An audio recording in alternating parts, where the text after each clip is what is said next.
And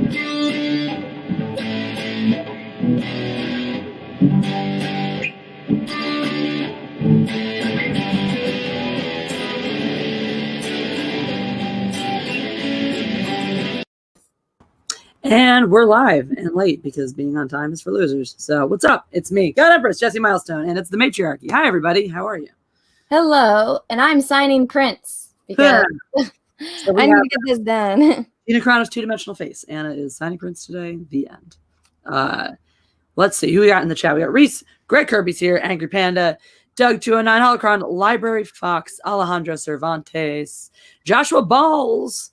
And Joshua Balls joined us on the Jurassic Park stream over the weekend and showed off some of his awesome dinosaurs. So he has lots of dinosaurs. It's cool. I wish I had that many dinosaurs. And we have a super chat from Runs with Phantoms, who says, "Hi, ladies. Hi, viewers. Hello, Runs with Phantoms." Hello. And reality check.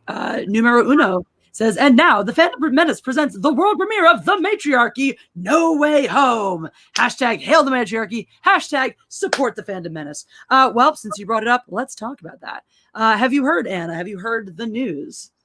The newest title of the newest Spider-Man film has been released. Oh, that's not a joke. Spider-Man, No Way Home. Yeah, apparently not. Apparently this is just the Home trilogy now. So I don't know. Or press the like button if you think it's stupid. If you don't think it's stupid, press the like button anyway because you're here. So I don't know. Do it. Yeah, thoughts in the chat, guys. No Way Home. Good title, bad title, meh title. Anna, thoughts, feelings? I don't really care enough about Spider-Man to care. Like, I didn't watch Far From Home because I'm not really a Spider-Man fan, you know? Like, I don't know. I have a hard time as an adult. Even when I was a kid, I really was. I mean, I remember when the Tobey Maguire movies came out, and those were cool. And I was like, "Ooh, Spider-Man!" But he was never my favorite. I like older villains, excuse me, not villains, but I like older characters like Batman. You know, Batman is a full-grown man. He's already established. He's got his shit together. And Spider-Man is a kid muddling his way through life. And I'm a kid, or I was a kid, muddling my way through life. Yeah. I don't know. That just kind of takes away the superness for me. So I'm not drawn to it. I like already grown-up characters as far as superheroes go. Yeah. Now there are plenty of iterations of Spider-Man in the comics that are, that track Peter Parker as an adult. Yeah, but I just don't care. I totally there. Well, I think though it's a great point though that Marvel's obsessed with all the superhero movies are obsessed with going back to the origin stories and telling you these stories from when they're in high school, when they're kids. Everyone wants to do high school. They're talking about adapting that stupid Gotham High nonsense and making that into like a or now. Yeah, they're trying to make it into like a TV show or movie or some shit like that. It's like, why? There are adult fans of these properties too. In fact, the people who were, like, I don't like flashbacks and stuff to like Batman when he's a kid in the cave. Like, little flashbacks here and there don't bother me, but I like it. Like, even with Wonder Woman, it's like, I don't want to see Wonder Woman's origin story. I want to see Wonder Woman fighting crime, being a badass, and occasionally she can have a flashback to before she was Wonder Woman, It's like studios forget so many. One, they forget that some of these people who were fans of these properties as children did not grow up and stop being fans. So you can make adult entertainment a bit around these superheroes just as much as you can make it for kids. I mean, hell, how many times did you prove that over and over with the MCU? With films geared towards adults with adult themes that made gajillions at the box office. Notice how Iron Man, he was an adult. He wasn't Iron Man yet, but he was already adult. He had his shit together. Yeah, he had some issues, but he was Tony fucking Stark. Exactly. He was an adult. Exactly. I don't like the kid. Like, when I was a kid, the one superhero kid stuff that I liked was like Spy Kids, Yeah. That was about it. Because, now I'm fine if they had wanted to take on Tom Holland and make him already a senior in high school, maybe, and then move him on as to, okay, you're going to be an Avenger and, balance that with college and whatnot, but be a goddamn adult, making adult decisions, being actualized. I'd have been better with that because I've had no problem with Tom Holland as Spider-Man. It's just, it gets derivative and it gets it just feels like they're always walking us back and retelling. I mean, like you brought up Wonder Woman. It's fine to see flashbacks, but hell, Wonder Woman 84 starts the exact same way as the first Wonder Woman, basically. Oh, let's just take you back in time and show you something about Diana's upbringing so we can set the stage for her character and move it into the next, scene. It doesn't, so that the one is the studios forget that there are adult fans of this stuff, and the two is that studios don't give us credit for following the journey on our own. Oh, well, Spider-Man, we got to show you Peter Parker in high school, and then we got to show him growing up and show him going to college and show him all this before we can ever show him as an adult. Like, no, give us credit to realize that people grow up even if we don't watch it happen, that you can drop us into Peter Parker as a fully actualized adult Spider-Man. We don't have to go through his origin. We don't have to see him in high school. You can honor the origin. Oh, he became Spider-Man in high school without showing the fucking origin. And at that point, I mean, I don't mind that, but it's just like, that's just why I've never gravitated towards Spider-Man. But honestly, I've always been more of a DC person myself. But when it does come to Marvel and stuff, it's like Thor. It's like, I don't need to see baby Thor, as cute as that would be. Like, Thor is the god of fucking thunder. I don't really need a backstory on how he became the god of fucking thunder. Spider-Man, it's like, I get it because Tom Holland is young and they want to use him for a long time. It's like, oh yeah, show him in high school, show him then in college, then show him as an adult, and this whole process. That just because it doesn't appeal to me, I understand it appeals to a lot of people. Also, it doesn't though. That's the thing. That's a criticism a lot of Spider-Man fans have of the Tom Holland Spider-Man era, is that you have, if you go into the comics, I know this because Spider-Man's Jeff's favorite character, so of course he talks a lot about this. If you go into the comics, there are treasure troves of years and years. The majority of Spider-Man's career as Spider-Man is as an adult, and the movies always want to harp on him being a kid, and fans do want to see other versions of Spider-Man. This is so frustrating. There's like printing mis-airs, but what's up, Critical Drinker? Nice to see you, dude. Hey, So frustrating. Good shit. Russell Hall's origin story. Seth, thank you for the super chat. It says, I'm experiencing symptoms of grape withdrawal after the last redo episode. Can anyone recommend to me a cartoon with comparable levels of grape?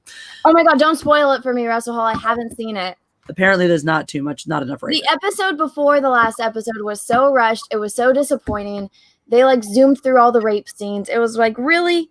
By the way, Jesse, if you ever want to know, basically the show just shows that every problem you have can be solved with rape. Yeah, that's how that tracks. That tracks to real life. It's so bad. I need to start watching this show though. You just need to like record your reaction to the show and like just your facial expressions, the things that are happening. Yeah, that's no problem. But the character that's named Anna, that like basically raised the main character, she got raped and died. But it was very Star Wars-esque the way that she died, because it's like Anakin running towards his mom and then she like sees him and then dies. But so the person that raped her is the like captain of the princess's guard, but the main character, he's a healer, and he switched the guard character. He gave him his face, so when the guard guy was raping the mom, it was the face of her son, and so she thought her son was raping her. What the fuck? Yeah. Yeah, I definitely need to watch this show. Meanwhile, back at the ranch, Joshua Ball says it's Spider-Man, not Spider-Child. Lol. Exactly. It's not Spider-Boy. Yeah. It's Spider-Man. We want to see men. Women want to see men. Men want to see men. Nobody wants they already did 2 movies where he was in high school, and I'm assuming he must be a senior or going to college by now, because I didn't watch the last one, but I'm assuming they talked about college. The whole thing was that he got snapped, so he's back. He's still in. I think he's still held back. Yeah, so instead of being 5 years ahead, he's still in high school, even though he shouldn't have been. Whatever. So. Well, I mean, he didn't age either, so I get that. But have you been watching WandaVision? I have been. Also, hi, Critical Drinker. You probably saw me awkwardly wave to you, but I want to give you some love for being here in the chat. I have been. I haven't watched. The last one I watched was the one where Vision tried to get out of the bubble, and then she made the bubble bigger. That was the last one I watched. Oh, you mean that really, really, really good episode that was like, oh man, your show's finally getting on track and it's getting exciting now. That episode?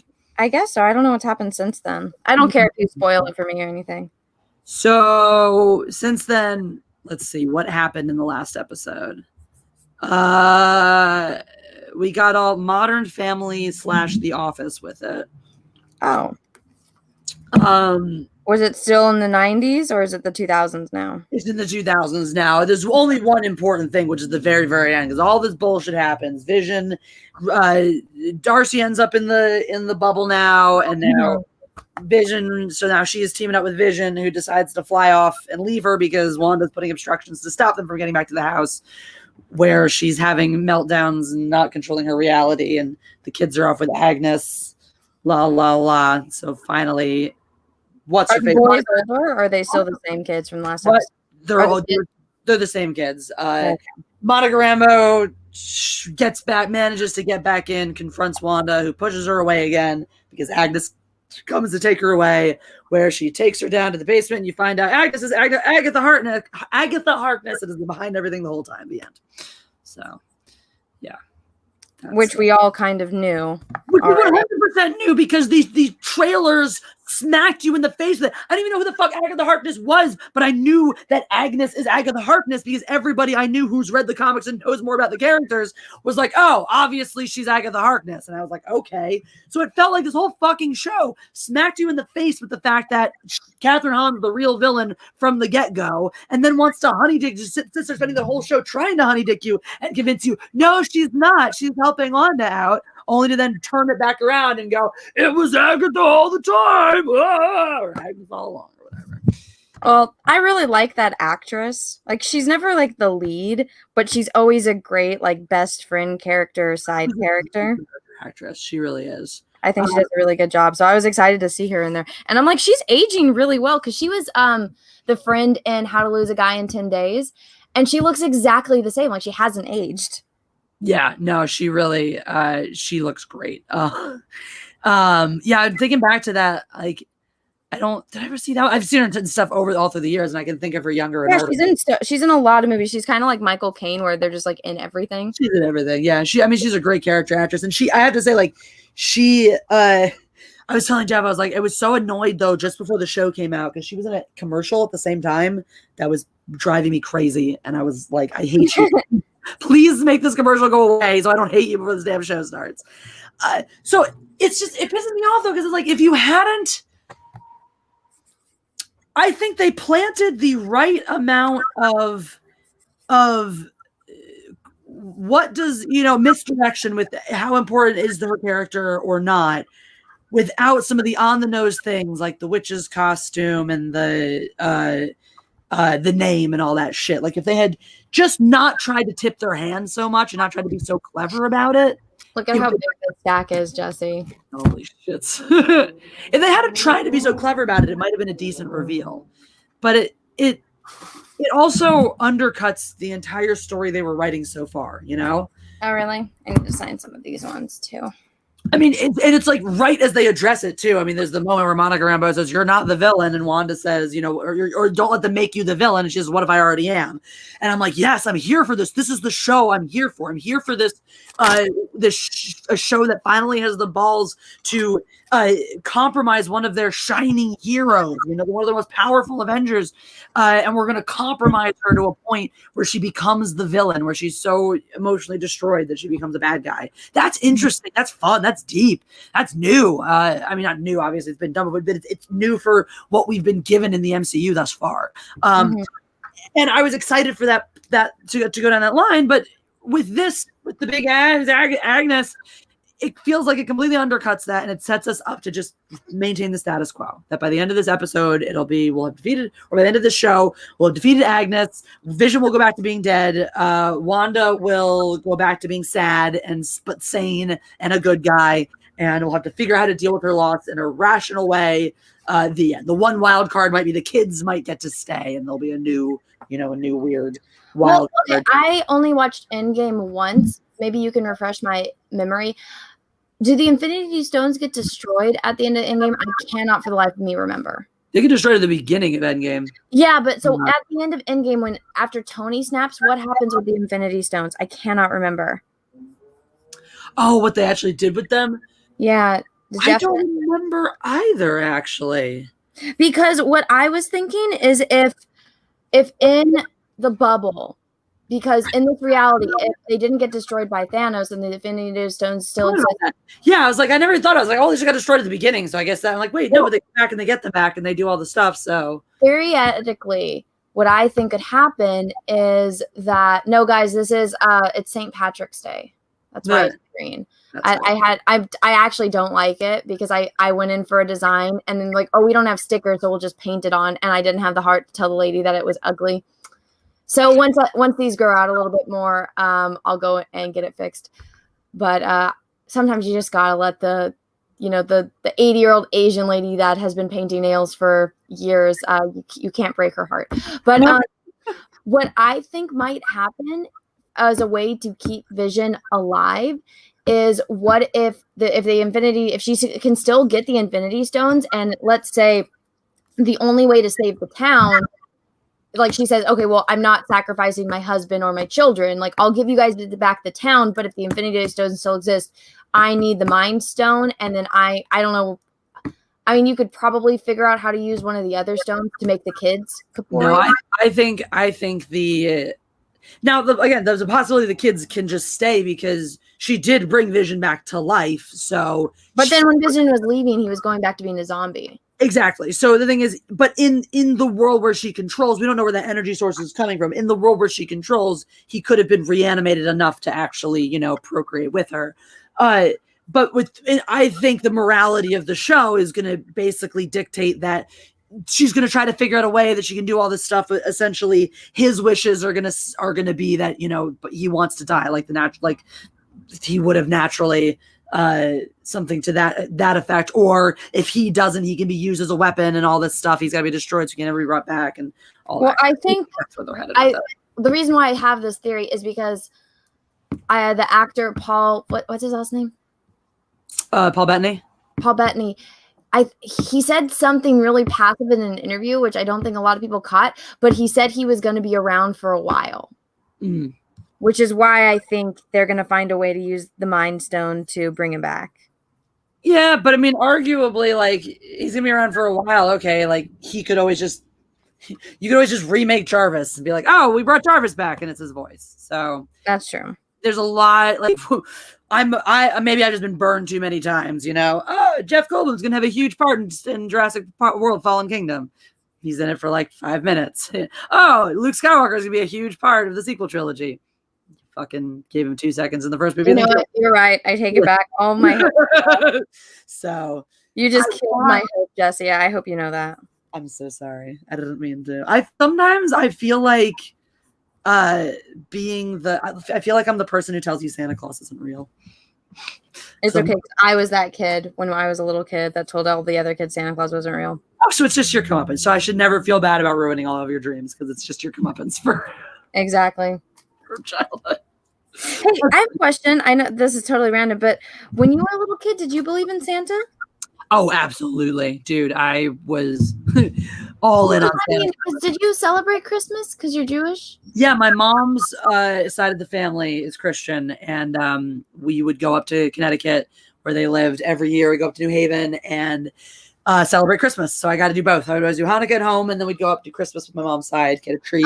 Okay. Yeah, so we got to do all that. And my sister and I swore one year when we were little and we had a white Christmas and it snowed in the night. We swore we saw reindeer prints on the neighbor's roof. So, yeah. And my mom had a story. Oh, my God. She and her sister both, when they were kids, they had this story of this one time when they all were walking by the New Haven Green and they looked up and they saw Santa Claus in the sky on a tricycle. So on a tricycle? On a tricycle.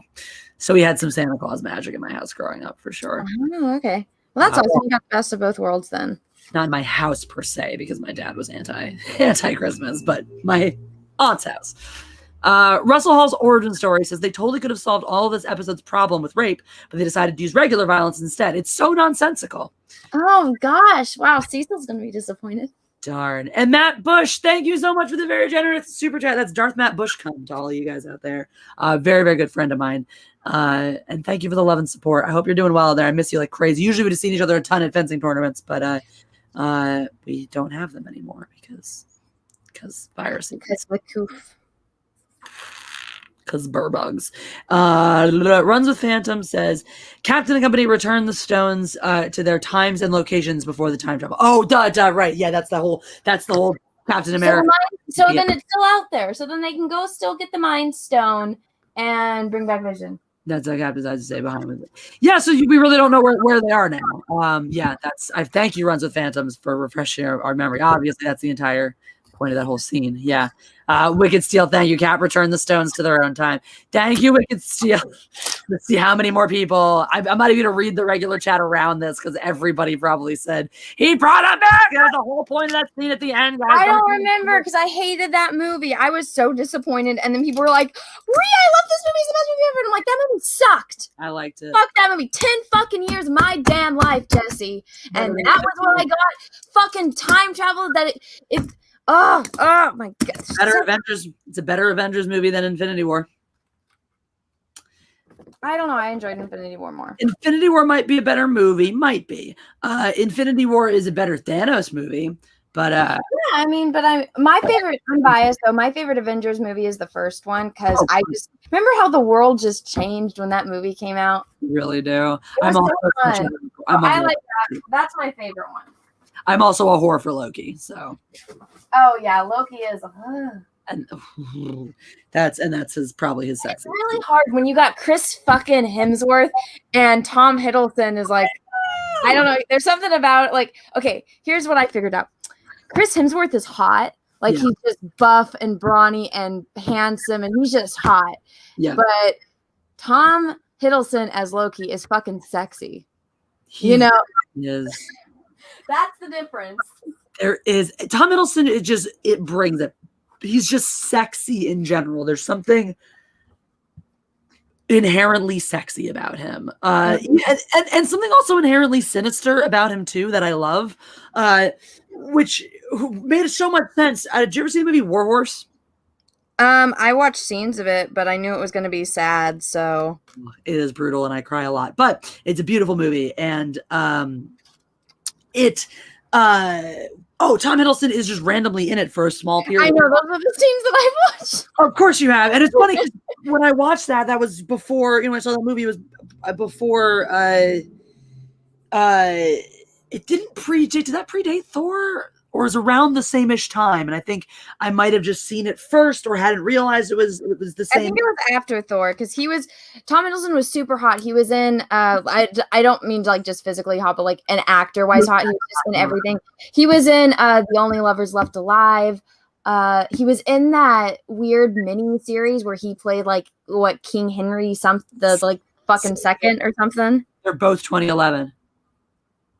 Yeah, Tom Hiddleston was in like every fucking movie that year. They were both 2011, so I don't know which one came out first. I can't remember. I think Thor came out first, and then War Horse. I think Thor was spring and War Horse was winter. Thor was a summer blockbuster, and I think War Horse was either a Thanksgiving or a Christmas. Let us know which one.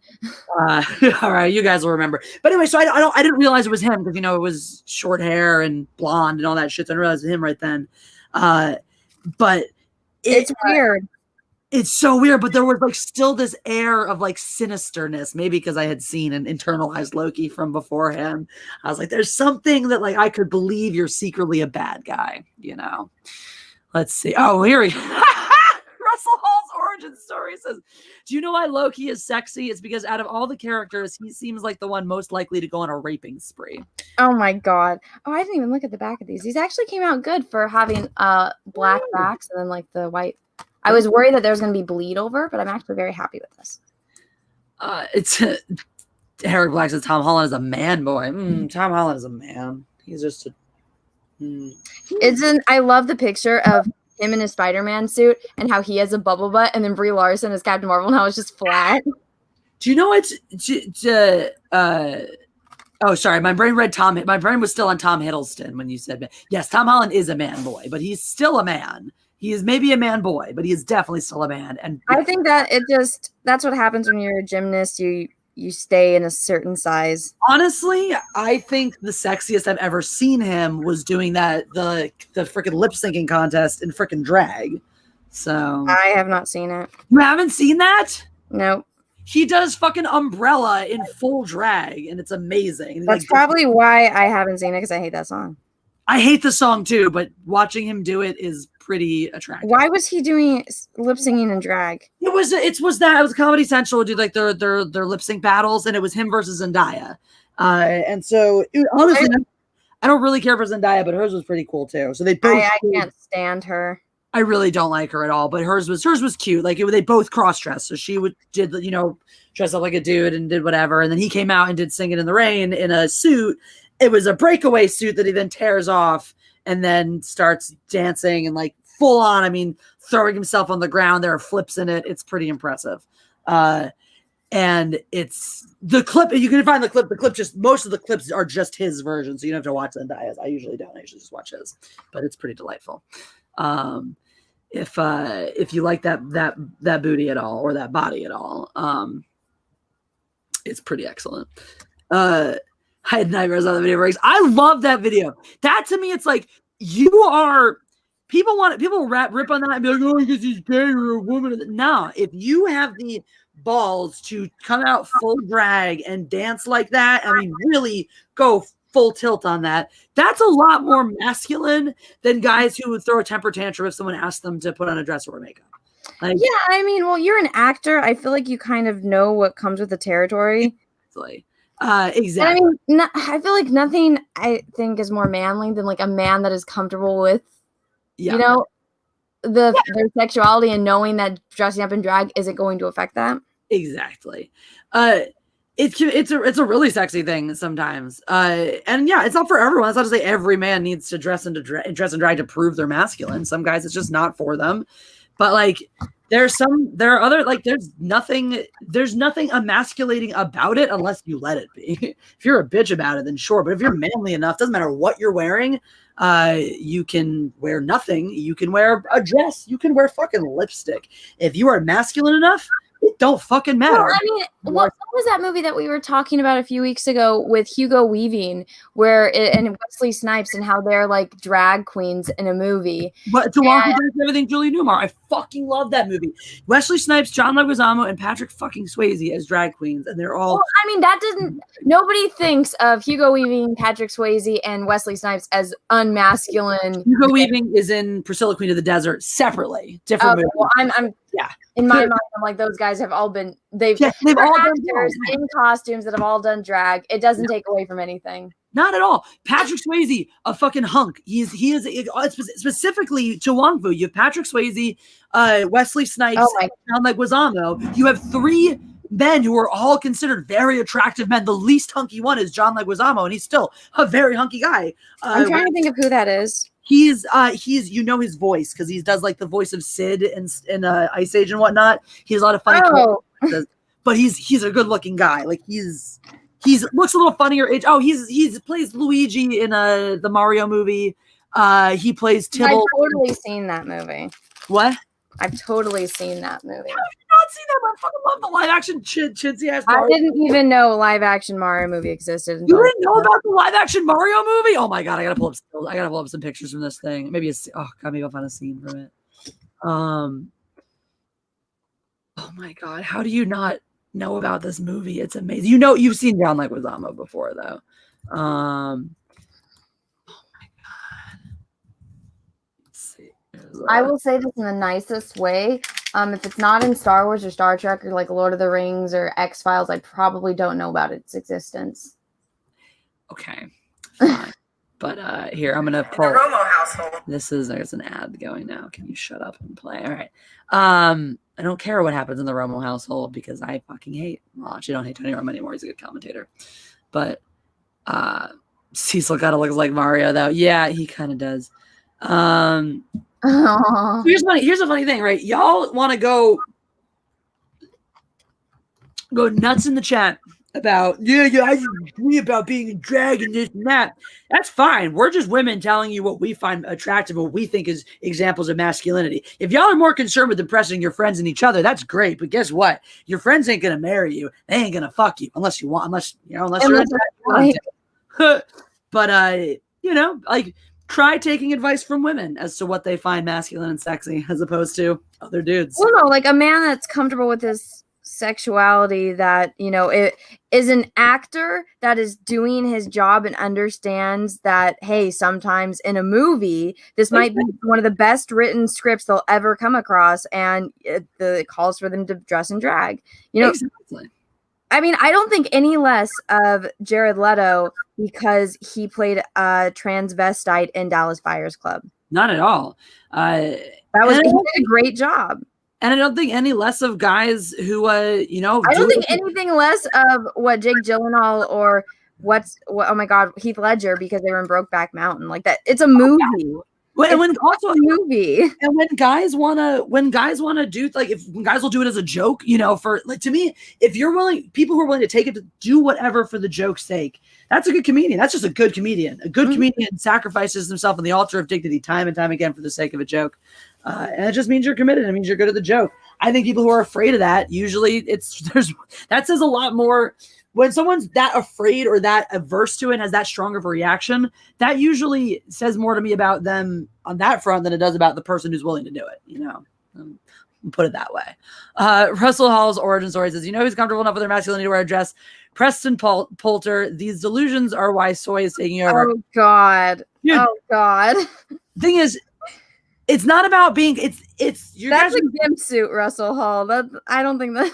You ever want to deliberately miss the point? I'm not saying guys should just start going to dresses in school tomorrow. That's not. Oh, no, we never said that. You can't separate. It's not black and white. It's not all guys should run around wearing dresses all the time, or no guys ever should because it's not masculine. There's not one or the other, guys. You don't have to freak out or get your panties in a wad because, oh my God, I'm not going to wear. No one's telling you have to wear a dress.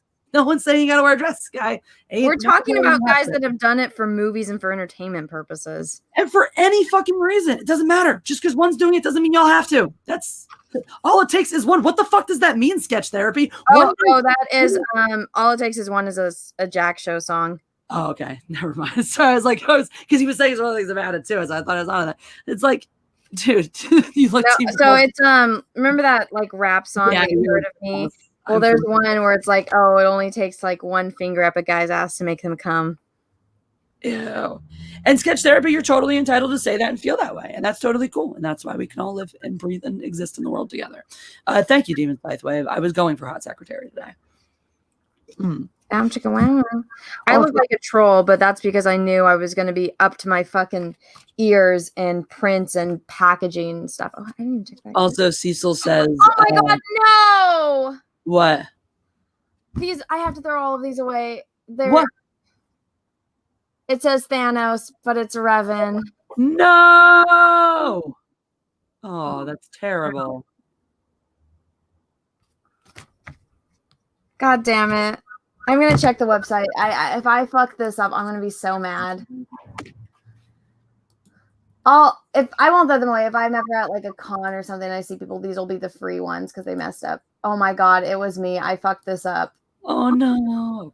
So just like Jezebel, who has to print retractions when they get things wrong, like writing articles about how Chun-Li should be in the Mortal Kombat movie, Cecil also issued a retraction after he said, I'm very hunky. He issued a near immediate retraction. I think that's much more accurate. I failed it. I'm so mad at myself. I can't believe I didn't catch that. I'm gonna have to check all of my other prints now.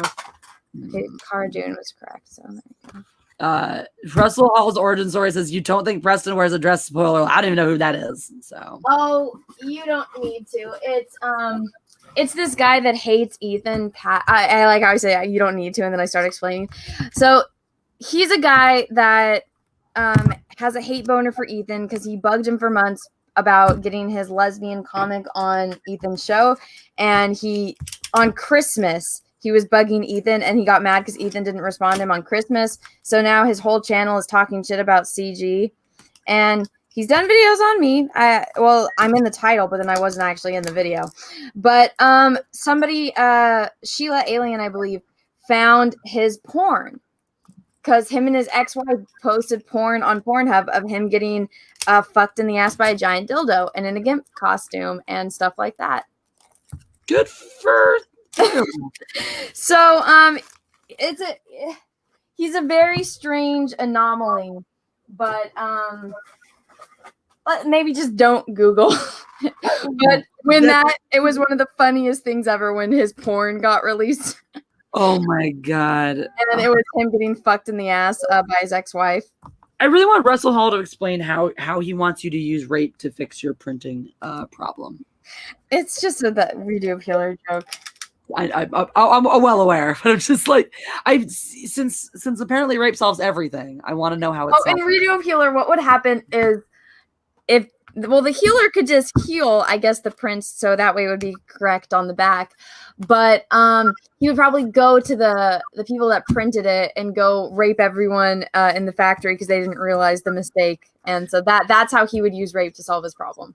Oh, that's fair. But then wouldn't that also give him all that power to then be able to, fix all the prints and stuff like that? Well, he would have been able to fix it initially, but then because it was a mistake, he needs to get his revenge. And so he always uses the rape as the revenge. Well, it's a great revenge tactic. That's runs with Phantom says Thanos should take getting mixed up with Revan as a compliment. Revan is the goat. Well, I'm a big Thanos fan myself. I think they're in good company together. I'm so pissed at myself. I hate when shit like that happens. Because I mean, these are expensive. So you're gonna have to just take a second to appreciate the Super Mario Brothers movie from 1993.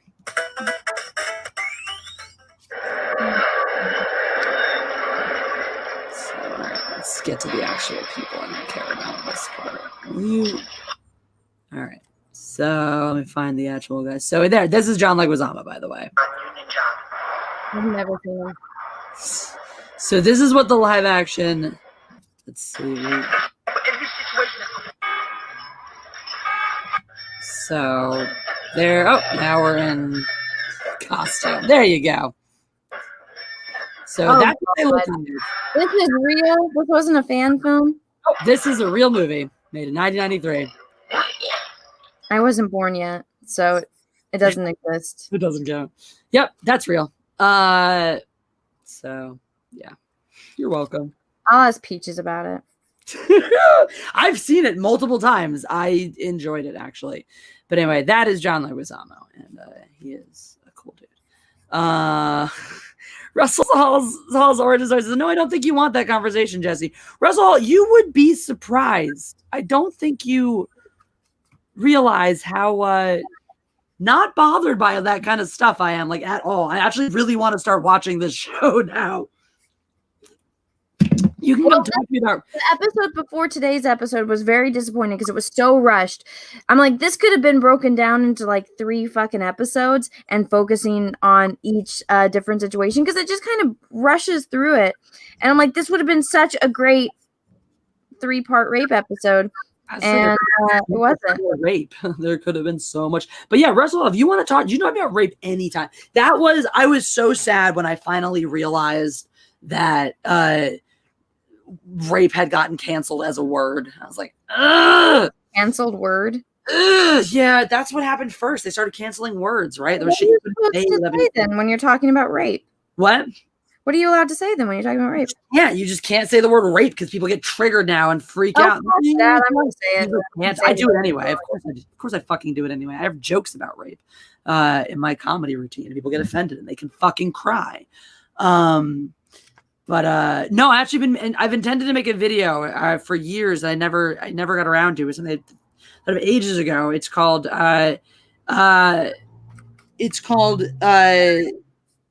Trigger Warning Everything, in which I compare peanuts to rape. I'll explain that in just a second. Dr. Covenell says, me, if I ever meet Jesse or Anna, you're pretty. And if she ever meets Henry Cavill, you're pretty. Oh my God. I wouldn't even be able to get 3 words out if I met Henry Cavill. I'd just lose my mind. Probably true. Oh my God. Cecil says, only the fakest of geek girls would mistake Thanos for Revan. Anna is like my favorite Avenger is Darth Vader. Oh, is that real, Anna? Fake geek girl. Cecil is calling out. Cecil, put on a wig and call her out in person. Road to Venom says, looky, it's like John Leguizamo. Yes, it is. And we had. Oh, by the way, if you guys want to buy any of these prints, go on my Etsy. Wicked Steel says, great movie. Remember when it came out, Jesse? Do you know of the Mario Brothers cartoon show? I do know of that one. I haven't seen any of that one. But thank you, Wicked Steel. I thoroughly enjoy that movie. I understand that it is cheap, low budget garbage, but I am thoroughly entertained by it. It is What movie? the Mario Bros movie. Did Nintendo have anything to do with it? I have no idea. They had to have it's a licensed, thing. It is the Super Mario Brothers and all that shit. So they had to have at least approved of it. But RG wants to know, are they still after canceling Henry Cavill? Those fucking bitches. I am going to cut a fucking bitch.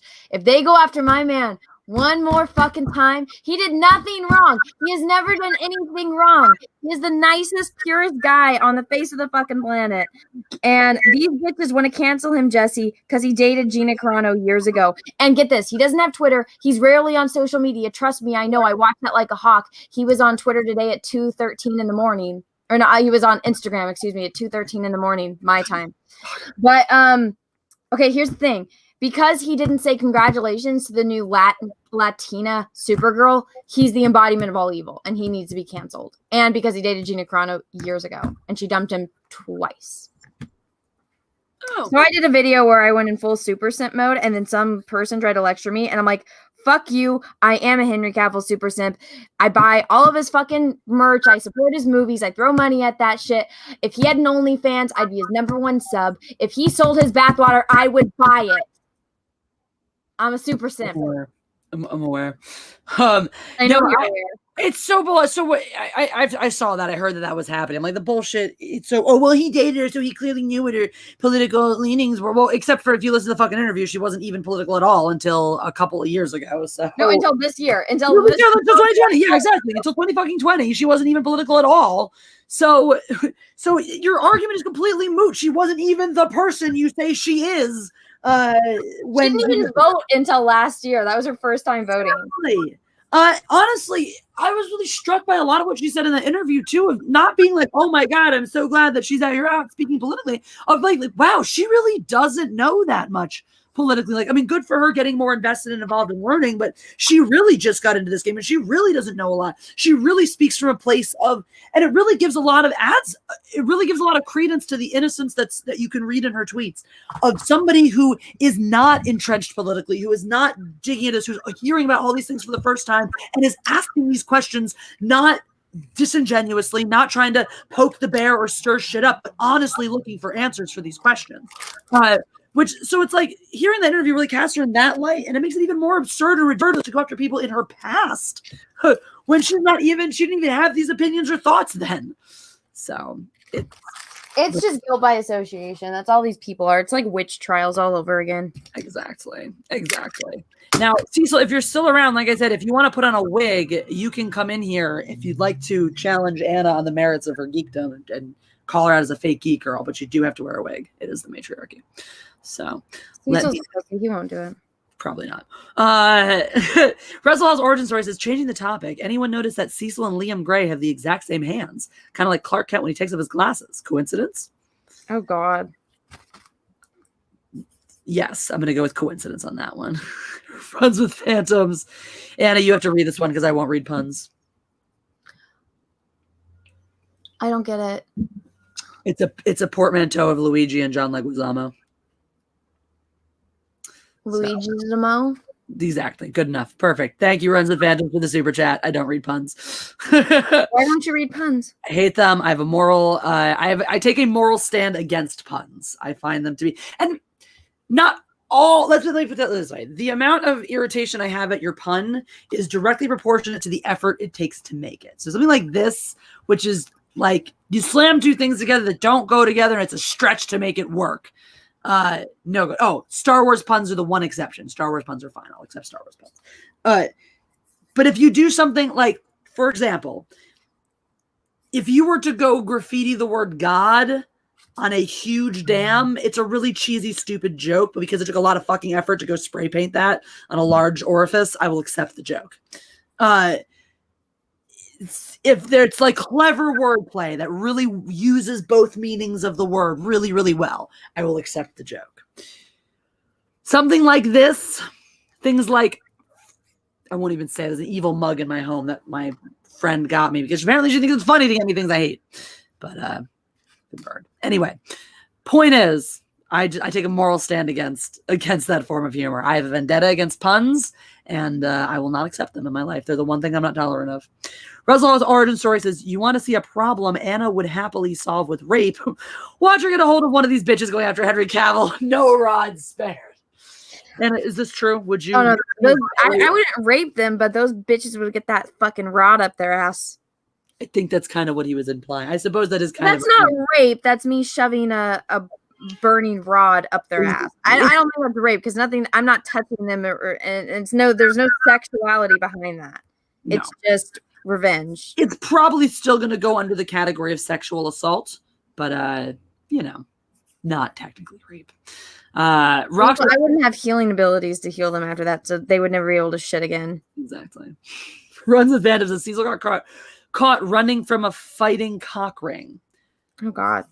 Now, when you say a fighting cock ring, is it like the traditional one, or is it like Cecil was whipping it out and waving it around in the ring and then got caught and ran away, or he got caught betting on illegal cockfights? Because I don't get that. How is that fun to watch roosters fight? I really don't. I don't know. I don't know at all. I have no answer for that. Do the roosters die? Like, is it a fight to the death?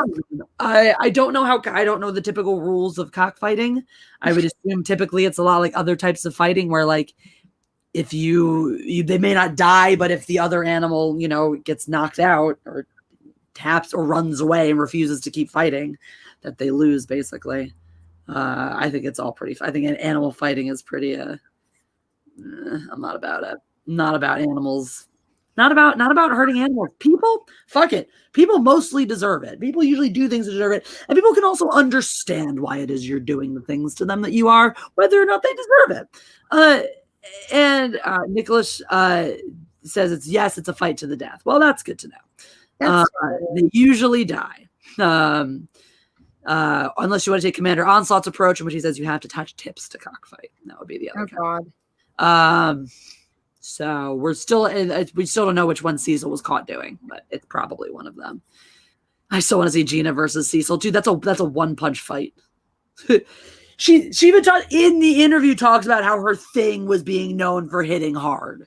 So She's got the reach on him.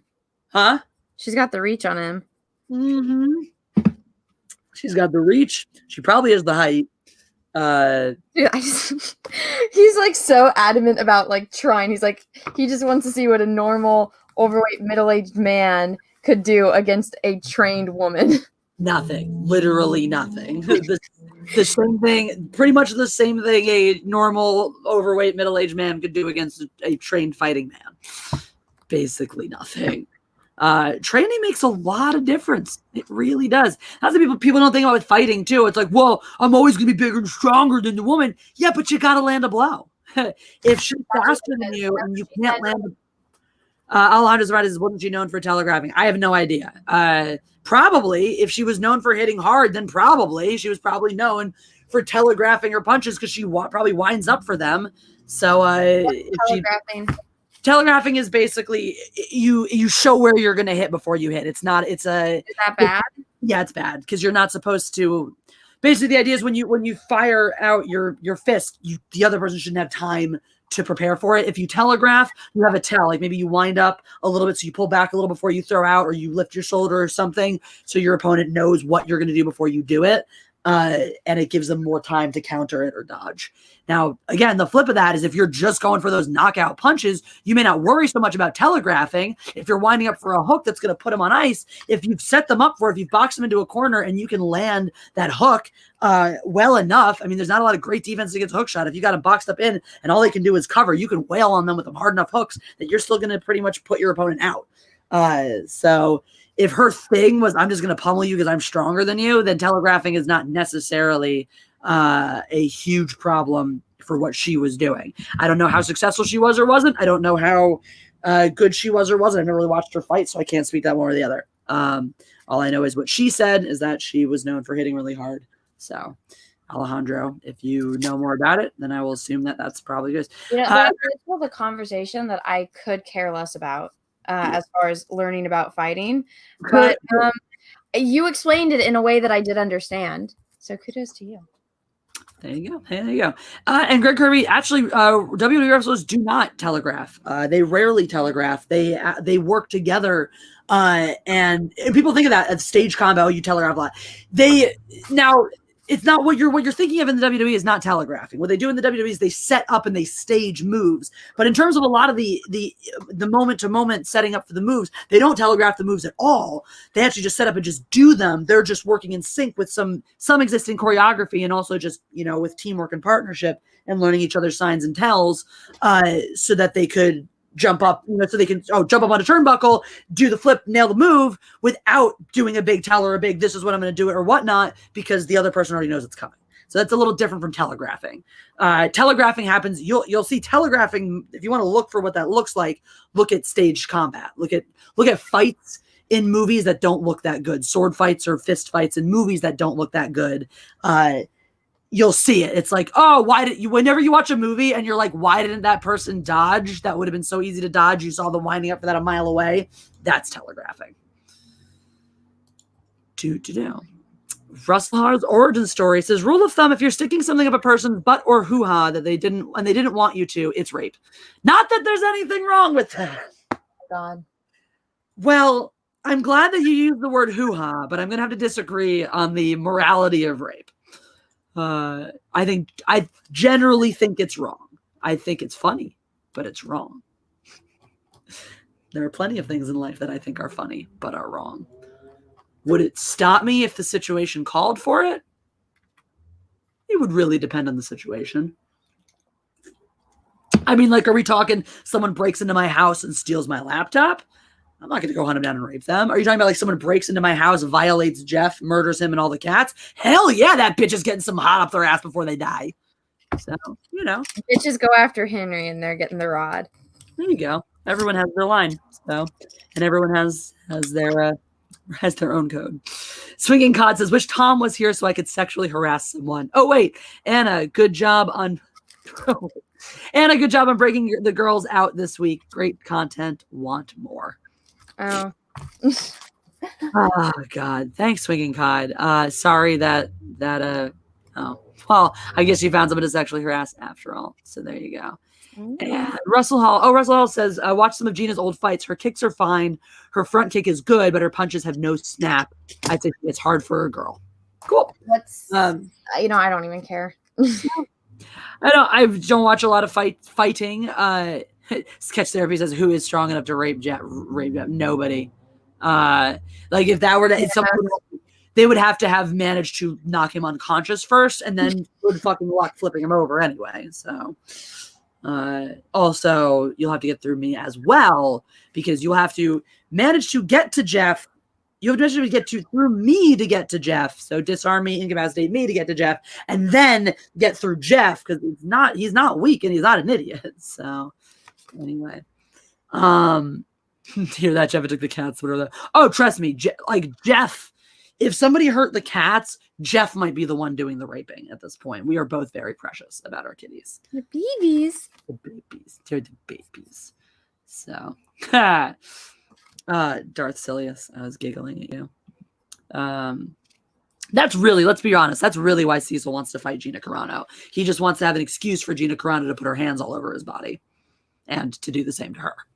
Yeah, that's hidden motives right there. He's like, I'll let her punch me in the face and knock me out if I get to, grope her and call it fighting.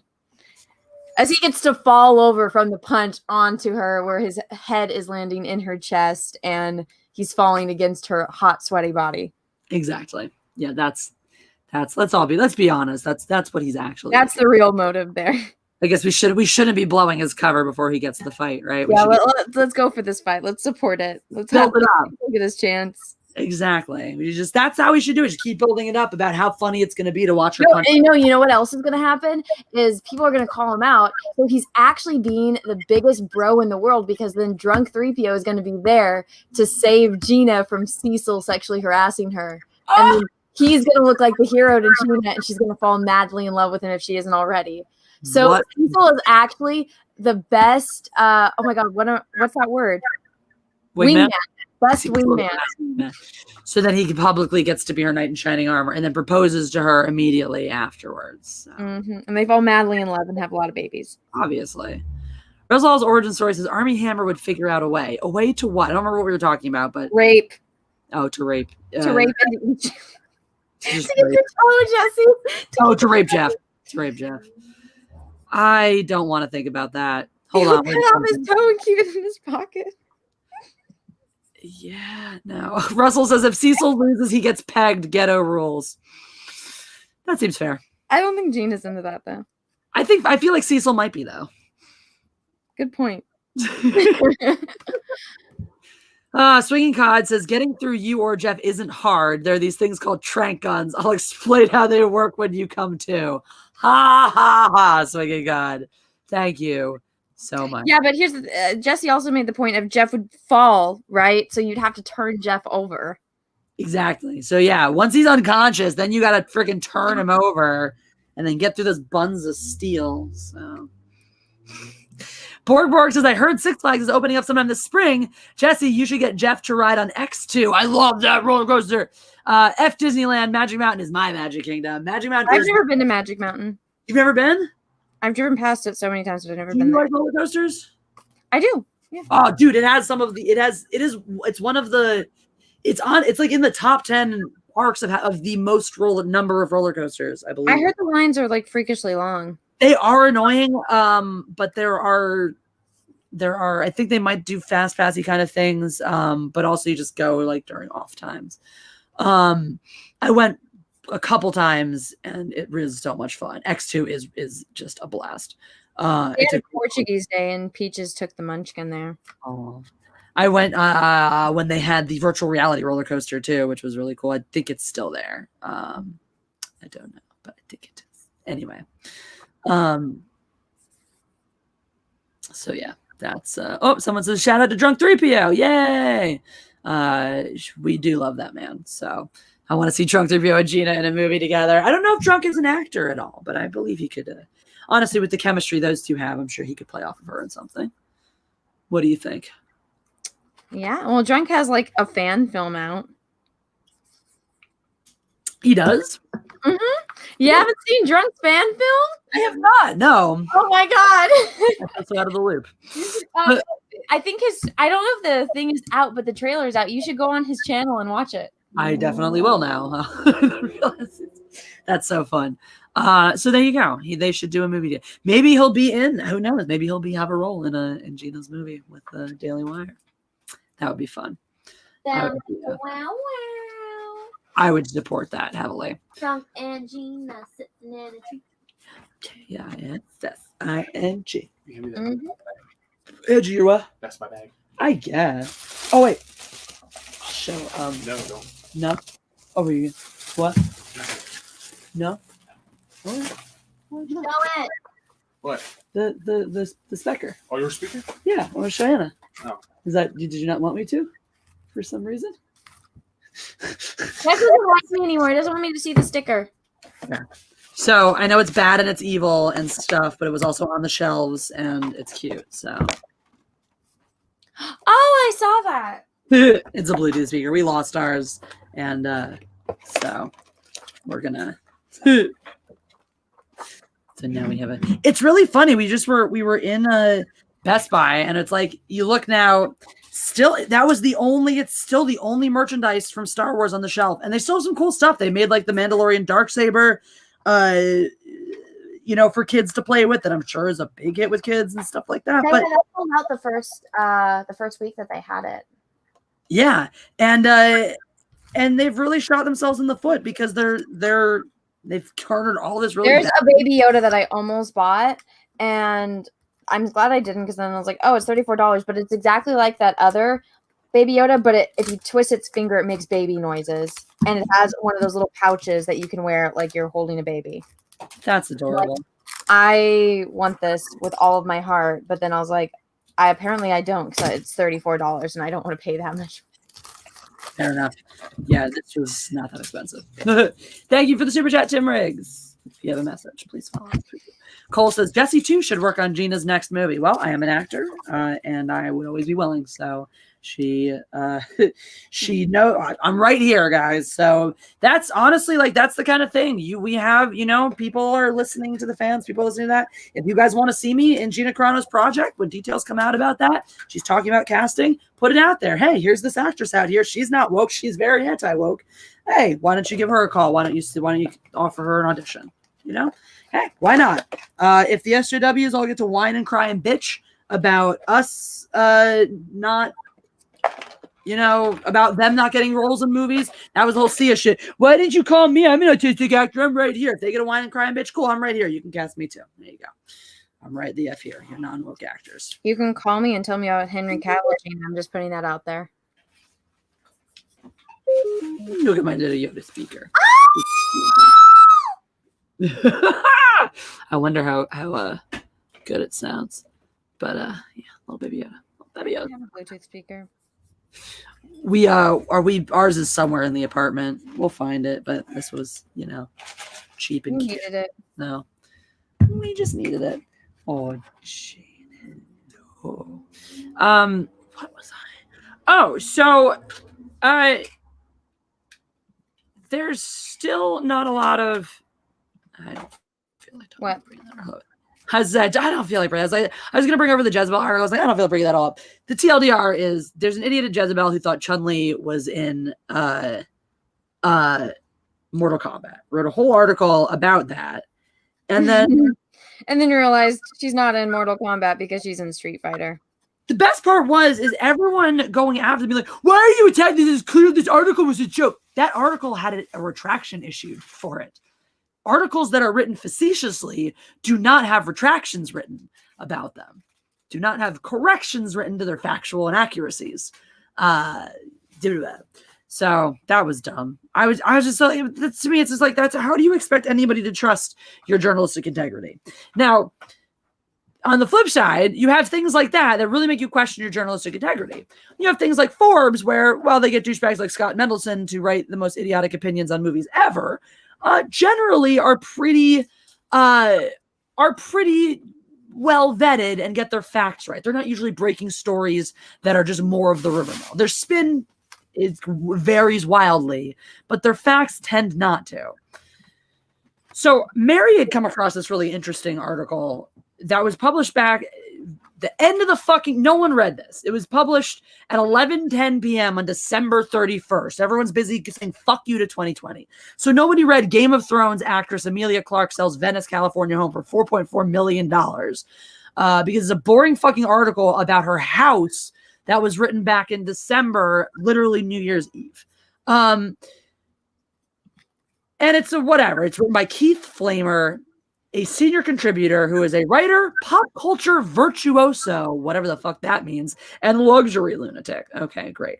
So blah, blah, blah. There's all these beautiful pictures in here of this house. And Emilia Clarke and her lovely house. It's gorgeous. I wish I had a house like that. Blah, blah, blah. She's it's probably tiny. Good for her. $1,000,000 and it's probably tiny. It's in Venice, so of course it's tiny, but it's cute as shit. I actually like the style. This like modern California looking kind of house. I think they're adorable. I've seen actually like a million ones with this exact architectural layout, and I think it's one of those kinds of it's that style that like makes the absolute most out of small lots. I like the shelf. The shelves are nice. Yeah, it's not nice. But you see how they'll build it up tall, so it'll be like 3 full stories, but they'll have these little under patio, indoor, outdoory kind of areas that you can close off, make you feel like you have a yard and an extra room at the same time. So they're nice because it's like, yeah, you get a small lot for that money in Venice, but also, goddamn. Anyway, so point is, the reason I scroll is so he's talking about her about that and just dropping a little, mostly talking about the architecture, on 0.12 acres. God, that is tiny. Secluded B-list celebrity starter home. There you go. B-list celebrity. Well, that's why she sold it, presumably, because she's an A-list celebrity now. So So here's just a random paragraph right here in the middle. Just scroll all the way up and down to fucking find it. La la la. Her badass Thrones role catapulted her A-list status, leading her to other physically demanding film roles such as young Sarah Connor in Terminator Genesis and Kira in Solo. I'm sorry, Chi in Solo: Star Wars Story. She also signed up to replace Amber Heard as Mira in Aquaman 2. Daenerys, Kira, Mira, even her full name, Isabel, Clarke, is a chore. Just throw right in there. Just sprinkled right in casually like it's no big fucking deal. And we're giving Mr. Pop Culture Virtuoso, who's a senior contributor at Forbes. He is not just some schmo contracted writer who's writing this based off of a rumor on the internet, theoretically. So it really begs the question, was this guy privy to information that he wasn't supposed to have published or broken that he just did? Or maybe he was privy to that information and just sort of sneakily slipped it in there, you know? That guy watches my channel because I said that in a video prior to December, and I said it plenty of times in live streams. It's like, get Amber Heard out of there and put Emilia Clarke as Mira because they would actually have fucking chemistry. I'm pretty sure that's on my Twitter too. True, it is very true. They would have chemistry. I think it's a lateral move in terms of quality of acting. It's certainly a massive uptick in quality of human being, and like you said, chemistry. That chemistry is already there. You don't have to fake it. And people like her. I think I said that right after Game of Thrones did, and I'm like, what's her face is a fucking cunt that cuts off her husband's fingers and lies about getting abused. Get Emilia Clarke in there if you want to like something nice for the Game of Thrones fans that are left high and dry. She really checks all your boxes right now. She is, she's your young, hot new thing. She's pretty enough to appeal to everybody. She's tough enough that she can play these action roles. And she's believable as your strong woman character. And she, she has that vaguely ethereal look, so she can plugs well into fantasy, but she also can be grounded in reality. Like, she's really like a good very, very safe choice all the way around. She can do most things passably, I would say, although she doesn't have a ton of range. I don't think she should be doing Oscar bait stuff. Maybe she can, maybe she will, but maybe she just hasn't worked with the right director. Maybe, it could be that. Like, we haven't seen a ton of range from her, but there's not a whole lot in terms of her look and in terms of what she's done that you would say, oh, she can't or shouldn't. I would give her a chance in comedy even, I would give her a shot in almost any genre to see. She's someone I feel like is untested still. Dipping back over speaking of untested actors, do you think that Gina Carano is going to keep pursuing acting as specifically, or do you think she's going to be more a filmmaker? She wants to be a filmmaker, but I think she'll still act, but I think she is really interested in the filmmaking side of things. Yeah. Also, to give drunk 3PO hope, I think she's 37, about to turn 38. If she's not 38 already, I'm not aware of her birthday. And I think, she kind of might want to be a mom and like settle down and get married and direct things. That's just my take from, just observing. I think that, and so how she wrote, I think she said like she's writing this film, she wants to produce. She said this in the interview, and also, she's not fighting anymore. So usually women like Ronda Rousey, they take breaks from that kind of physicality because they want to start families. So I think she might be on that side of things, maybe. I don't remember if I thanked you for your super chat or not, Tim Riggs. I know I had it pulled up at one point. Don't know if I thanked or not. Russell Hall says they don't like Emilia. She's not a crazy bitch. I haven't heard. Does people find her unlikable? I don't know. I've never heard that. So I've never heard any controversy around her whatsoever. So, Dominic, the writer, you and all the rest of us. So.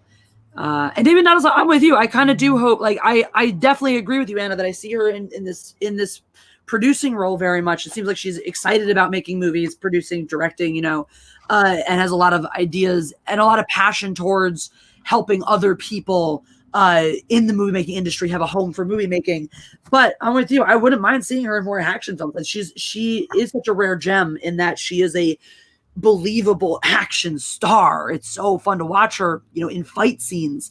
And we don't have a lot of women who, it's actually believable when they're fighting a full-grown man. A lot of the ones, like, I believe it when Gina's fighting, but as much as I like ScarJo, I cannot believe her, punching a guy and taking him out. Yeah, the little thing, the pepper spray, the karate or whatever the fuck, taekwondo or whatever it is, to wrestle them, that's different. But being in a fist fight with a full-grown man, there's a lot of women that I'm like, I don't believe this. Unless you have superpowers and that's established as your character, I don't believe this. Yeah, no, that's fair. Oh, hi, Zoe. What's up? How are you doing? Haven't heard from you in a hot minute. Hope things are going well up there, up northerly.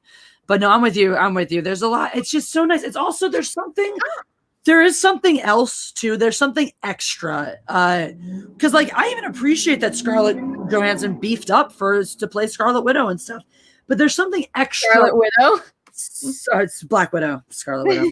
Scarlet Witch Widow. Blah, blah, words. And you don't like puns, Jesse. It was not on purpose. It was a flub because there's too many letters, and I'm apparently not dyslexic when I read. I seem to be when I speak. So, Black Widow. But yeah, there's something about a fighter when someone actually knows how to fight that brings a different energy to a role. That's even someone like Katie Sackhoff, who's not that big or buff, who's built.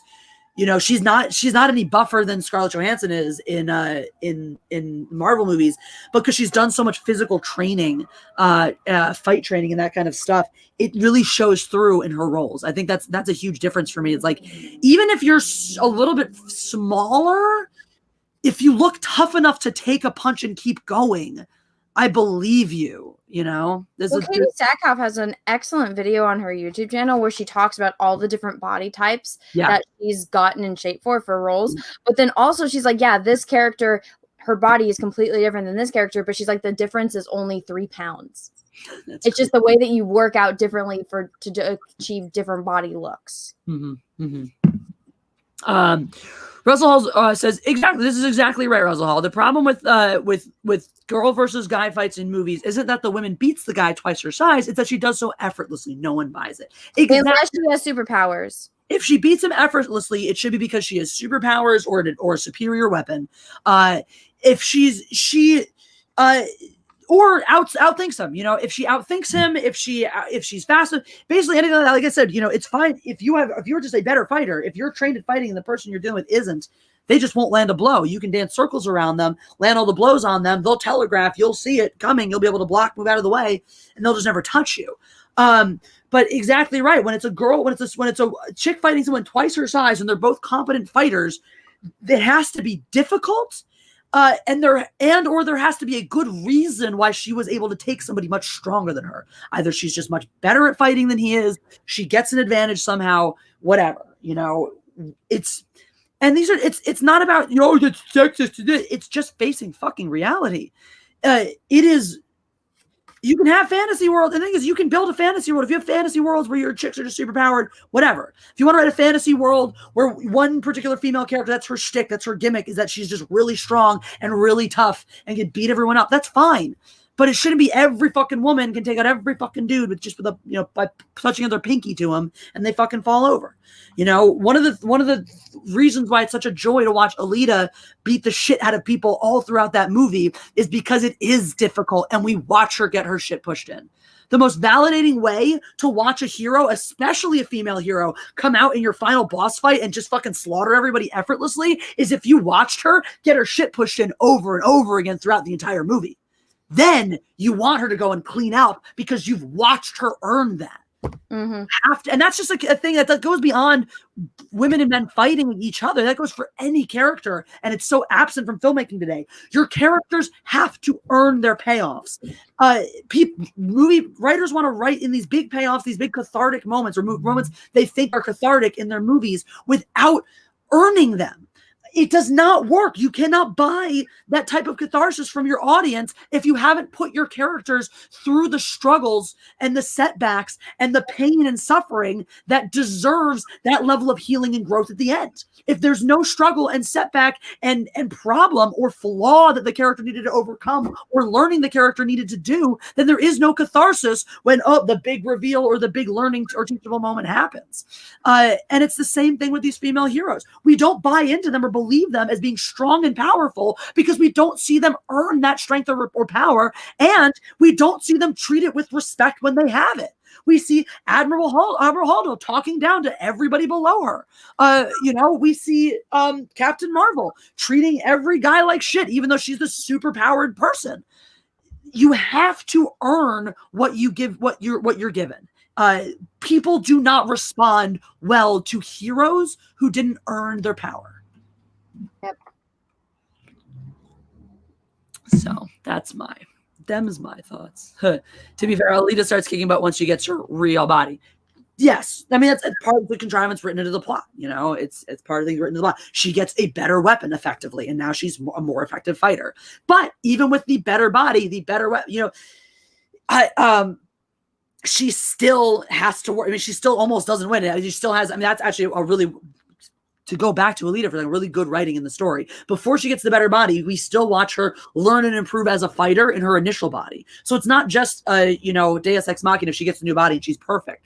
We still watch her make mistakes, not just based on her body, but based on her overconfidence or based on her naivete or lack of experience. So you watch her grow and earn things as in her old body before she gets the new one. And then when she has this new superpowered body that can do pretty much anything, she still has the human weakness of her love for Hugo.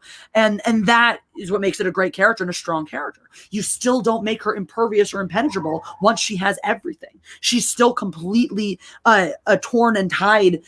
She's weakened. She's crippled in essence at a point for her absolute need to take care of him and save him. So it's good writing. It's balanced characters that earn their shit. Captain Marvel, by contrast, never. The exact opposite. What's that? The exact opposite.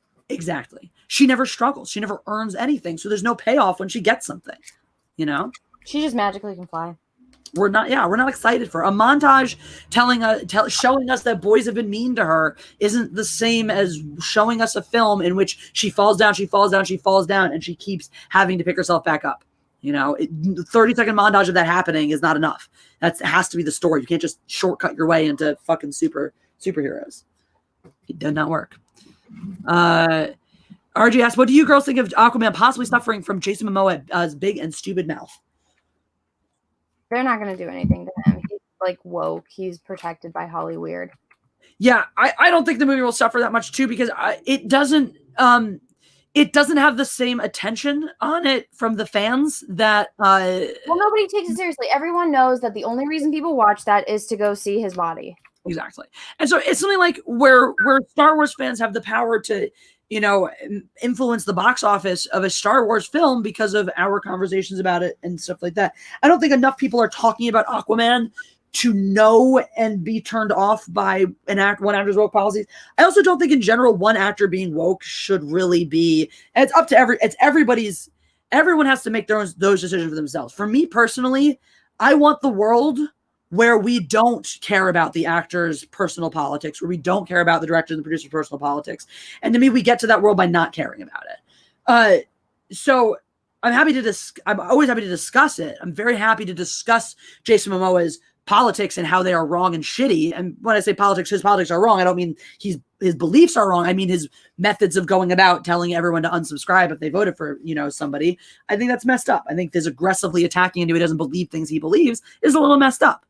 But I also think it's by the same token, if I want to live in the world where my movies are not about the political affiliations of the people who made them or are in them, but are about just the movies and stories in a vacuum, then I can't go and judge a movie based on those people. I have to be that change. If I just complain about it, but then, I'm going to be the one also spearheading a boycott against a movie because of an actor's politics, that doesn't make me any better or different than somebody not going to see a movie because that actor voted for, the other candidate, the different candidate. It's just the same thing on the other side. So 100%, yes, we should talk about and call out the bullshit hypocrisy of Hollywood and of Jason Momoa saying shit like this when other people, Gina Carano, are getting fired for saying way less incendiary things. But the flip of that is I'm also not going to call for boycotts or make the movie where only one guy, and I have a problem with, this movie's not one guy. It's not one guy's paycheck. It's a whole team of people. And the people who suffer the most when a movie doesn't get made are not the stars. It's great. If Aquaman 2 is a flop, Jason Momoa walks away with his paycheck the same. So if you have a problem with him, boycotting Aquaman doesn't hurt Jason Momoa. It hurts everybody else who works on the movie. So that's where I'm like, I don't like the boycott for that kind of stuff. The flip of it is, make it clear how you feel about these people, and then being vocal about it. Because I think it's all like, where I get really uncomfortable is a lot of people like to come back to this thing. Well, Hollywood celebrities just shouldn't talk about politics publicly ever. And I'm like, well, yeah, but aren't you censoring them if you say that? And so I'm like, I'm of two minds in things, because it's like, if you run your mouth about politics, people aren't going to like you. But at the same time, you shouldn't fear for your job if you run your mouth about politics, right? Because if I'm going to call for Jason Momoa to be fired or canceled or this or that because he said things I don't like on social media, how is that any different from people calling for Gina Carano to be canceled over the same things? Then we're just perpetuating the problem. All we're doing is asking to be the ones in control of the problem instead of being the, at the shittier end of it. And it really doesn't help or solve things. Does that make sense? Everyone should just be like Henry Cavill and just be a lovely human being. When it comes right down to it, it's that, it's kind of like, it's say what you want to say, do what you want to do, and suffer the consequences. And I personally think it's better when you don't. I'm not here to say do this, don't do that, or whatever. But I also think that as a public figure, think about what you're saying and think about the weight that it carries, and like use your words more responsibly. So I don't that a bunch of people take a bunch of people that that are actors seriously when it comes to real life things. And I'm like, okay, if this person is very intelligent and they know what they're talking about, that's different. But they literally, like, honestly, in the nicest way possible that I could possibly say, if I compared my SAT scores to Jason Momoa's, I have a very strong feeling I would have scored higher. I don't feel like a lot of these celebrities are the best people to get your political advice from, or your real world advice from in any way, shape, or form. Like, that's just me. But a lot of people, they're like, oh my God, this one dude that was in this one movie, I love him. So everything that he says is God to fucking earth, and I should take it like the fucking scripture, Like, there's this one chick that's giving advice on stuff, but she didn't know what a Cabbage Patch Kid doll was. She didn't know what a gremlin was, Jesse.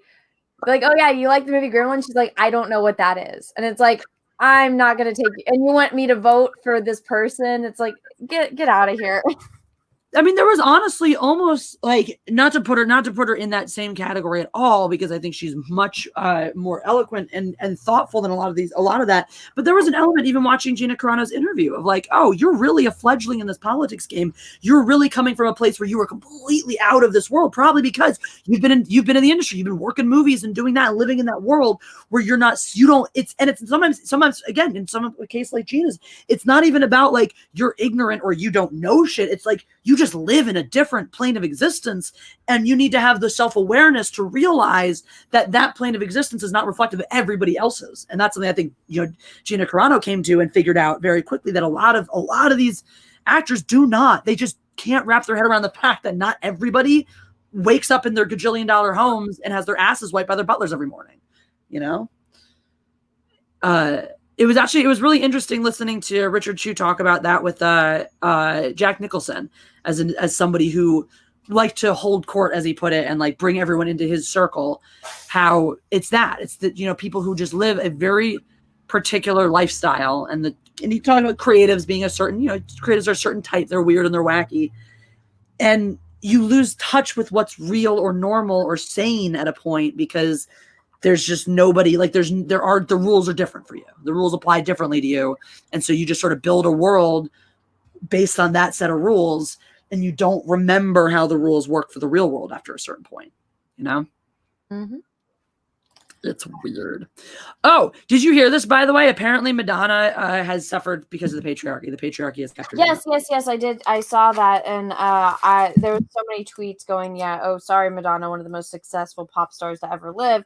Sorry for, all of the men that, gave you those opportunities. And sorry for all of the times you've exploited yourself for the male gaze. Or so sorry. And that all these men gave you money and that you were a sex symbol. So sorry.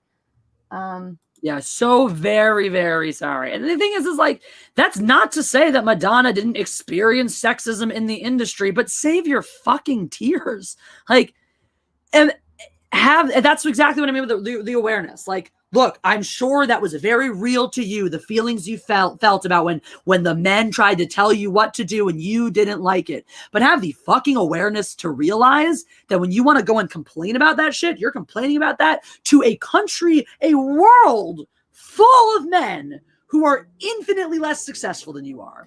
That there is only a very small percentage of human beings that are more successful than you. And you are the last person on earth who gets to bitch about, oh, the patriarchy kept me down. Really? It kept you down. You exploited yourself, woman. That's been on record for years and fucking years. It is no fucking secret that Madonna, did what she did. And that's all shit. She wants to blame, whine and bitch and complain. I was used. I was this. I was whatever. You fucking were the one who went and like messed up your voice. You sang your voice wrong for all those years and got all fucked up. And no one else's fault but yours. Voice? Huh? I don't know the story. Oh, she sang like the way she used to sing with all her. She wasn't apparently she had never taken voice lessons and stuff like that. So she screwed up her vocal cords because she was basically resonating all her sound in her vocal cords instead of producing it from her diaphragm, and then figure that out later. But her voice is so learned how to sing, and that's when she was apparently supposedly now can sing better and stuff, but also damaged her voice from doing that, and somehow that's patriarchy's fault too. So well, I mean, I watched interviews with her, recent ones, and she is like the most pompous, stuck-up diva on the face of the planet. And it's like, okay, woman, you're 63 years old, and if you want to dress that way, that's fine for you, but stop acting like you're the hottest fucking shit because you're jealous of women who are younger than you, and then stop acting, again, like you're God's gift to earth, and treating everyone instead of being respectful to people that you are on a talk show with to promote your shit. Stop treating them like absolute like trash, and you are the pharaoh and they are your servants. Yeah, exactly. And it's like, I mean, the lack of awareness, the lack of self-awareness. Like, wow, nobody feels bad. Are you shocked that nobody feels bad for you? Because you really shouldn't be. Well, she's very desperate in trying to get attention again and validation. And it's like, you're 63, you're not 23. Why don't you act your age? Exactly. And she's so bitter at the world. It's like, I'm sorry, you had your moment to shine. You can still be older and be respected and revered. I mean, look at Meryl Streep. Exactly. Meryl Streep, Diane Keaton. I mean, even other stuff like Cher. I mean, God, garish plastic surgery, but Cher doesn't run around bitching about how she's fantastic. I think her plastic surgery was done well.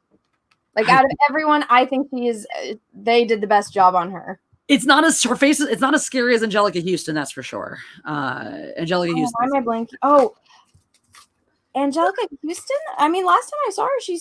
It didn't look like she had any work done. It just looks like she's old. Really?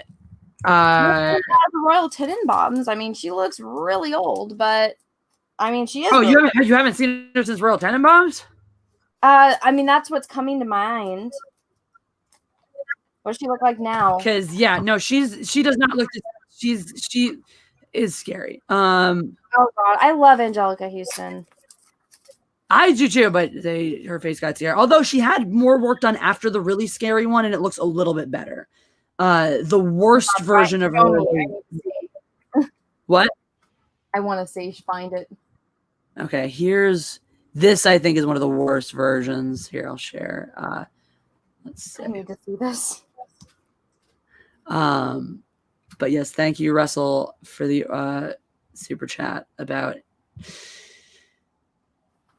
You know what I meant. But yeah, so Can you I make it bigger? I can barely see it. no, I'm trying to let me see if I can find a bigger version of this one. To be fair though, with her, like her look is kind of that she's scary but beautiful. Yeah, but this was like her like there. Well, that's a younger version. That's much nice. Accidental perms and giving it another year before plastic surgery. Okay, well, she clearly didn't. So like this to me is a little bit getting a little creepy. Can't see it. Where did it go? There. Where was she? And there was one show. What was the show she was in? What was that show called?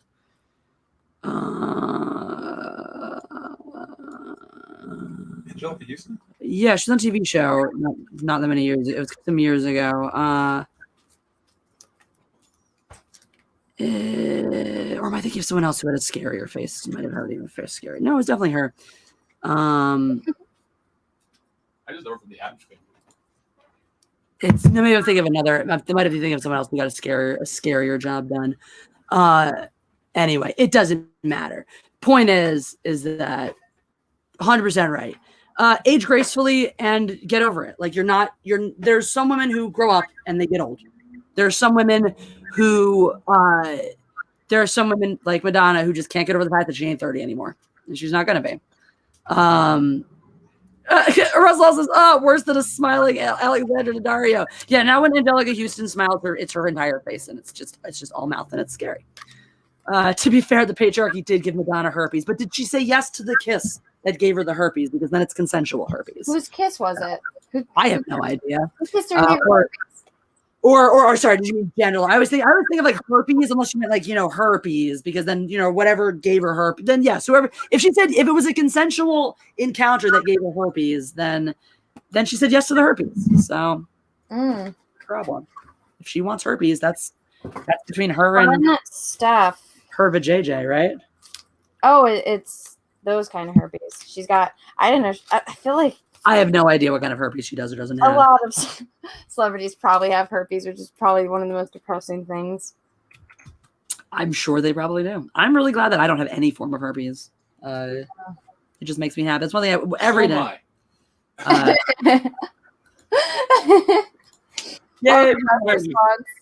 Yay, no herpes. Right, other lips. Thanks, Rebel Hall.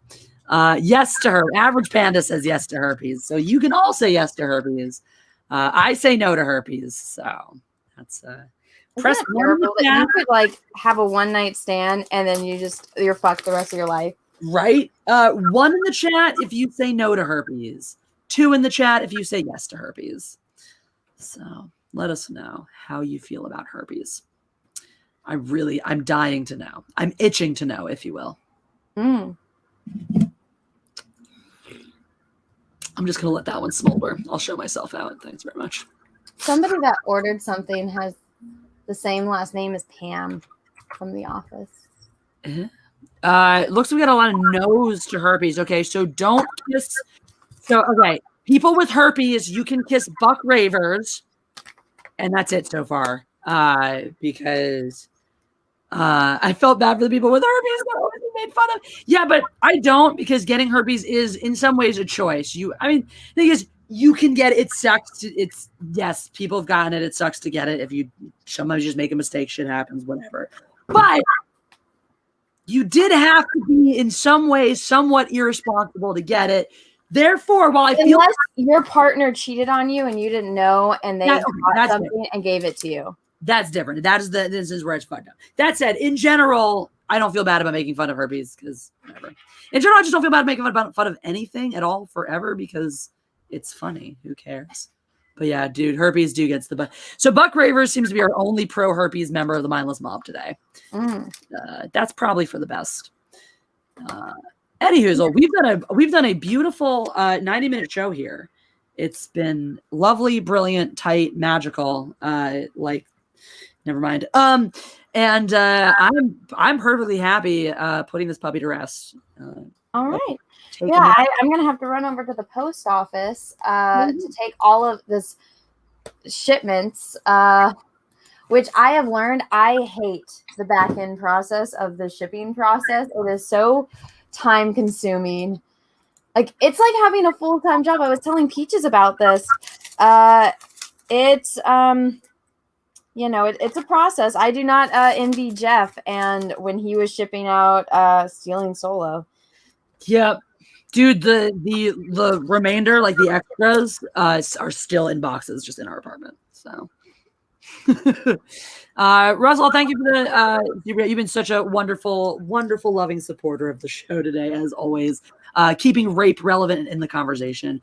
Russell, I don't know how Anna feels about it, but you can always bring rape over to the Mindless Mob. We embrace all things here, including philosophies that state that you can solve all the world's problems via rape, as long as you do not start Review of Healer, you can. As long as you don't start raping other members of the Mindless Mob who don't also subscribe to your life philosophy, then you're good. Oh, he says, Captain Chogout claims you can't get herpes while it's dormant and no one fucks while it's flaring, yet somehow everyone has herpes. Paradox. That is, yeah. To be fair, that is true. It is theoretically, if you don't have an outbreak, it shouldn't be transmittable if you don't actively have an outbreak. So theoretically, in order to get herpes, you had to have banged somebody with scary things on their, body parts. So feel less bad for you getting the herpes. Chlamydia, whatever. Sneaky chlamydia, fine. Sneaky herpes, not a thing. Anyway, now that we've had our PSA about herpes, it's definitely time to close the show. And any last thoughts, words, or feelings you want to share with the mob? Go check out my Etsy store if you want prints. They are selling well, and I did just get more in. So if you want to get prints of my artwork, go to my Etsy. I also have T-shirts out. If you would like a T-shirt with this on it, they are there on my Teespring store. I don't know what else to go back cash grab. Oh yeah, always do that. I also, a listener actually made a really cool Gina Carano shirt that he gave to me to sell via my Teespring store. So drop that in the link if you guys want that one. It's super badass. Also, make sure you're following me over on Live It. The link is right there in the description below. That's the app. If you're having trouble signing up or figuring it out, do it mobilely first. A lot of people are finding that if they get the app mobilely, even if they don't use it mobile or delete it later, they have a much easier time using it a browser if they've got the app mobilely first, if they've signed up mobilely first for some reason. Anyway, and RG, yeah, anything you want to send me, anything like that, that's awesome. Anything you want to send me.mindlessentertainment@gmail.com. entertainment@gmail.com. And that second Richard Chu interview is dropping tomorrow with the with this one has the Star Wars stories in it. So some really, really fun nuggets in that. And I gotta say though, we recorded part 3 already too. As awesome as it was hearing all the Star Wars stories, I actually think some of the stories from part 3 are even better. So the risky business stuff and just stuff about working on Going South with Jack Nicholson, it's bonkers. It's awesome.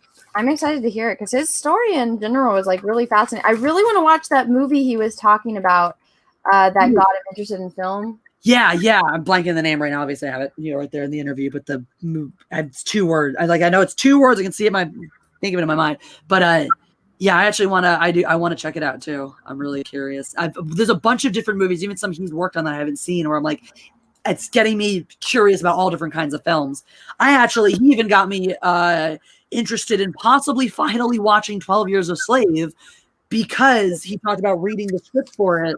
And how? Oh, you haven't seen it yet? I watched that in theaters. I've never seen it. Apparently, the original script, it's written linearly.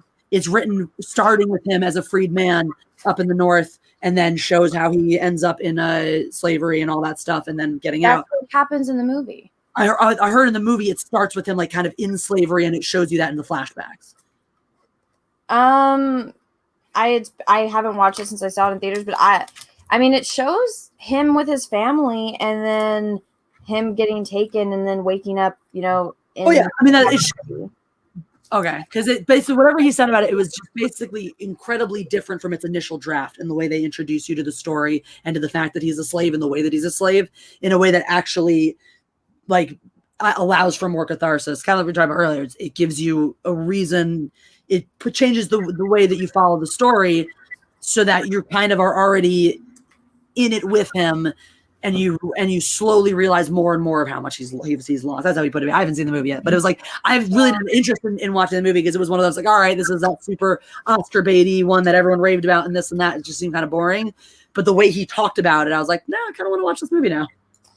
Well, it's really sad, but I mean, for my memory of it, it is very linear. I think one of the things that got me was like there's a scene where he's hugging his family, and then at the end of the movie, he's hugging his family when he gets reunited, and how much older his children are adults now. It's like that hit me. I was like, oh God. But it is really it's really dark. It's not a feel good movie, so. Maybe don't watch it if you're in a really good mood because it's going to ruin your day. Fair enough. I've always wanted to see it though. It does. Well, sorry, no. I have never wanted to see it until this thing. I've always been curious about how downer it would be for me because I've always heard that what you said it's to ruin your day.